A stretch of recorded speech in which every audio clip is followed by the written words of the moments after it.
While my Republican colleagues are slashing programs that help keep kids out of poverty and fighting against student debt relief every step of the way, we have an over $880 billion defense package moving forward.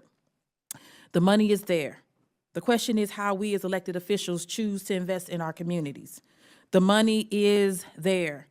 We can deliver for our constituents and help them out to not only survive, but to prosper. Republicans are trying to distract us from the internal dysfunction which is steering our nation toward a government shutdown. The question is, do we choose to invest in defense contractors or reduce poverty for millions of people? St. Louis and I are here today to discuss the real economic situation of the people of this country.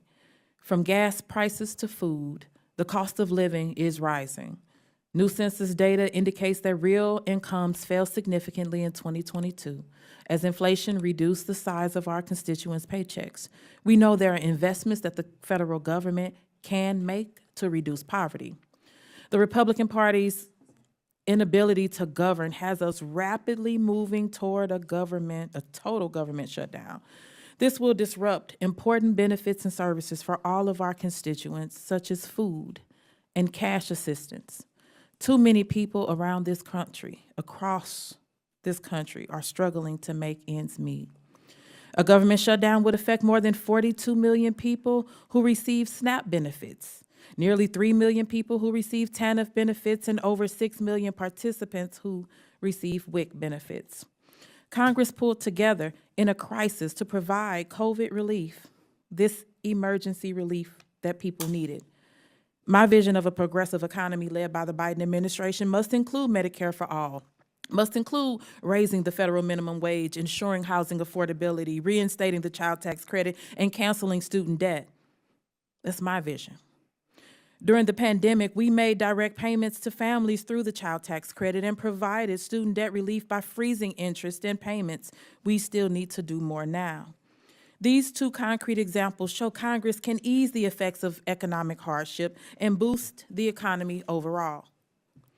When it was in place, the child tax credit lifted nearly 4 million children from poverty, causing child poverty to hit a historic low of 5.2%. The expanded child tax credit slashed child poverty, infused local economies with billions of dollars, and reduced food insecurity by nearly 1/3. In Missouri alone, the child tax credit lifted 73,000 children out of poverty. Without the child tax credit, child poverty in the United States has more than doubled in just 1 year. Since its expiration, nearly 3.7 million children have fallen back into poverty, including the impacted children of Missouri. Millions of people in this country are buried in burdensome debt to make ends meet. Medical, credit card, and student debt. Student debt payments will resume soon after numerous payment pauses extended by the Biden administration. Through temporary relief, though that temporary relief has helped many, we need much more, and we must cancel student debt. The federal student loan portfolio currently totals more than $2 trillion, owed by over 40 million borrowers. Black people carry the heaviest debt burden, meaning student debt, say it again, student debt relief is a racial and an economic justice issue. As lawmakers, we must ensure education leads to prosperity, education leads to opportunity, rather than inescapable debt. The question is, do we choose to invest in defense contractors or reduce poverty for millions of people? Thank you, and I yield back.